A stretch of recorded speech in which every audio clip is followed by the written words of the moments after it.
કાલે આટલું બધું પબ્લિક ભેગું થયું હતું તો એ પબ્લિક એક આશાની કિરણ સાથે આવ્યું હતું કે કાંઈક ને કાંઈક ડિસિઝન આજે આવશે. તો કાલ ડિસિઝન તો કાંઈ ન આવ્યું. તો શું આ બધા પબ્લિક ભાષણો સાંભળવા આવ્યા હતા? તો ભાષણો તો કેટલા બધા સંમેલનમાં થયા અને એક ને એક ભાષણ બધાય સંમેલનમાં થયા. તો ખાલી ભાષણ જ સ્ટેજ ઉપર ચડી અને ખાલી ભાષણો જ કરવાના છે? તો લડત કેવી રીતે જીતવાની, કેવી રીતના છે? અને પહેલી વસ્તુ એ કે આપણે રૂપાલાભાઈને ફોર્મ જ શું કામ ભરવા દેવું જોઈએ? ફોર્મ ભરી દેશે પછી એની ગેરંટી કોણ લેશે કે રૂપાલાભાઈ પાછું ફોર્મ ખેંચી લેશે? અથવા તો એવી ગેરંટી છે કે રૂપાલાભાઈ હારી જ જશે?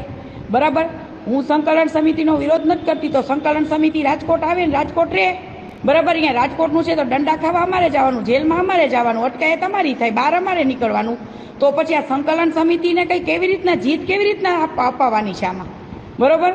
તો આ દિવસે દિવસે ઠંડુ પડતું જાય છે બધું. આટલું પબ્લિક હવે ભેગું નહીં થાય જે કાલે ભેગું થયું હતું ને, હવે એટલું પબ્લિક